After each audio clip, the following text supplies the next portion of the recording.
Cardinals sign Packers kicker target after Green Bay visit. In a quick turn of events, kicker Chad Ryland signed with the Arizona Cardinals on Wednesday, just a day after working out for the Green Bay Packers. According to ESPN's Adam Schefter, Ryland, a former 2023 draft pick, has joined the Cardinals practice squad, leaving the Packers with even fewer options at the kicker position. Ryland served as the New England Patriots starting kicker throughout the 2023 season, but lost his job to Joey Sly during the offseason. Green Bay had brought in Ryland, along with 5 other players, for workouts earlier in the week, clearly signaling their interest in bolstering their special teams. With Ryland now committed to Arizona, the Packers must explore other alternatives if they want to add a practice squad kicker behind current starter Brayden Narveson. At present, only 5 kickers are rostered on practice squads across the NFL, including Ryland. Of these, Detroit's Matt McCrane is the only other American kicker. The remaining 3 kickers on practice squads hold international exemptions, and one of them, Alex Hale, is currently with the Packers. Hale, who played 5 years at Oklahoma State and was named second-team All-Big 12 last season, is part of the NFL's International Player Pathway program. Due to recent rule changes, the Packers could potentially elevate Hale to their 53-man roster or use a practice squad elevation, just as they would with any other practice squad player. Previously, international exemption players were designated for practice-only roles, but new regulations allow teams to call them up during the season. This could present an intriguing option for Green Bay, given their current struggles at kicker. Through 4 weeks of the season, no kicker has caused more headaches for his team than Brayden Narveson. His inconsistency has been glaring, missing 4 of his 9 attempts from 30 yards or longer.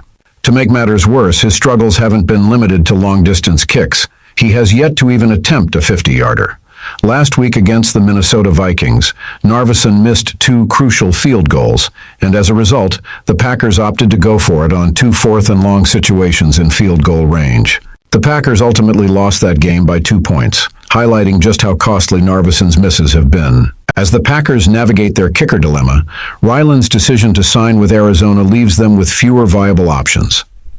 With the pressure mounting and the season moving forward, Green Bay will need to make a move soon to solidify their special teams and avoid more game-altering mistakes in the kicking department.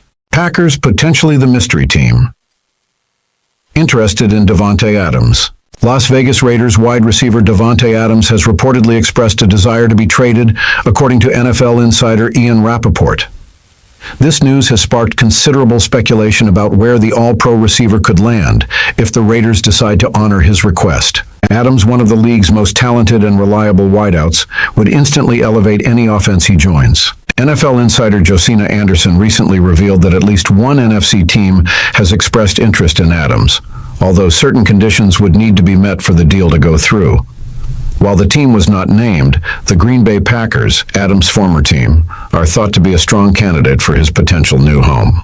Anderson elaborated on the situation, stating, "I just spoke to a league source indicating an NFC team would have interest in Davante Adams, but not currently for a second-round pick. It sounds like restructuring would be needed in this particular case, too." Fansided's Kinu Singh further analyzed the situation, narrowing down the possible teams that could pursue Adams. Singh identified only 3 NFC teams that have the necessary cap space and might need to restructure Adams' contract in order to facilitate a trade.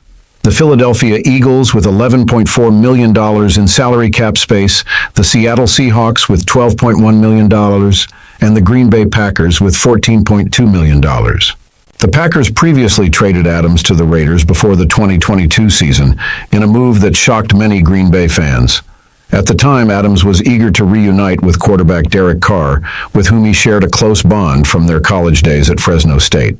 However, with Carr no longer in Las Vegas after being traded to the New Orleans Saints, the situation for Adams has changed dramatically. This could open the door for a possible reunion with the Packers, a team that would undoubtedly benefit from his skills once again.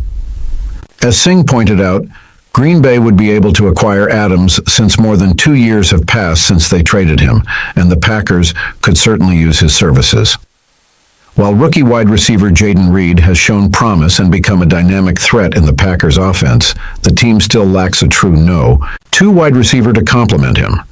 The return of Adams could provide Green Bay with the game-changing playmaker they need to elevate their offense to another level. With Adams Arroyo TM, proven ability to dominate opposing defenses, and his deep familiarity with the Packers' TM system, a potential trade back to Green Bay would be a game-changer, not only for the Packers, but also for the NFC playoff race. Whether the Packers are truly the mystery team remains to be seen, but a reunion with their former star wideout could bring significant benefits for both sides. Jordan Love, feeling better, must handle pressure. Better versus Rams. Green Bay Packers quarterback Jordan Love had a rough outing against the Minnesota Vikings last week. After returning from a knee injury that had sidelined him for 2 games, Love struggled to handle Minnesota's relentless pass rush, which ranks among the best in the NFL. Now, with his knee feeling better, Love faces another challenge this Sunday as the Packers take on the Los Angeles Rams. Love under fire. In his return, Love's mobility was clearly limited. As the game quickly slipped out of Green Bay's control, the Vikings' defense pounced, sensing the opportunity to disrupt the Packers' offense. According to Next Gen Stats, Love faced immense pressure on 21 dropbacks. Tied for the most of any quarterback in the league last week, Minnesota blitzed 46.4% of the time, the 4th highest rate in the NFL, making Love a frequent target. Despite being sacked only twice, Love was hit 10 times and battered throughout the game. When asked about his health, Love downplayed the knee issue, saying, "The knee's feeling fine. It's typical post-game soreness, but the body is feeling better after a few days of rest." Her struggles under pressure. The Packers' 31-29 loss to the Vikings wasn't just about Love's physical limitations. It also exposed his struggles under pressure. According to Pro Football Focus, Love completed only 7 of 19 passes when under duress. His 36.8% completion rate ranked 25th out of 29 quarterbacks, pressured at least 6 times last week. With just 4.9 yards per attempt and a passer rating of 31.1, Love's performance under pressure left much to be desired. However, Love showed resilience, taking the hits and continuing to push through. His ability to stay in the game, especially after a scary moment when a defender fell on the back of his knee, was a positive sign. "That was the big test," Love said. "Getting hit and seeing how I would respond. It definitely gave me more confidence moving forward." Finding a rhythm late in the game. While the first half was a disaster, with the Packers down 28-0, Love began to find his rhythm in the second half. He threw for 222 yards in the final 16 minutes, completing 15 of 19 passes. Though some might argue that the Vikings' defense eased up with a big lead, Love believes the production was genuine. "I think we did some really good things in the second half. We put ourselves in a position to have a chance, but it was too little, too late." Despite throwing 54 passes, far more than head coach Matt LaFleur had planned, Love's increased reps allowed him to get comfortable again after missing time. "As the game went on, I started improving, getting back into the timing and ball placement," Love said. "Those reps definitely helped me moving forward." Our next challenge, the Rams. Looking ahead to Sunday's matchup against the Rams, Love will face a defense that, while statistically poor, has a knack for applying pressure. The Rams have the highest pressure rate in the league, even though they blitz less than most teams. According to Next Gen Stats, they rank 27th in yards allowed per rush and dead last in yards allowed per pass, making them vulnerable but still dangerous due to their ability to disrupt quarterbacks. For Love, improving against pressure will be crucial. If he can handle the Rams' pass rush more effectively than he did the Vikings, he'll have the chance to exploit their leaky defense. With Christian Watson expected to miss time due to injury, Love will need to build on his late-game connection with receivers like Jaden Reed and Romeo Doubs. Confidence moving forward. With his knee feeling better and the offense finding some rhythm late in last week's game, Love is optimistic about what's to come.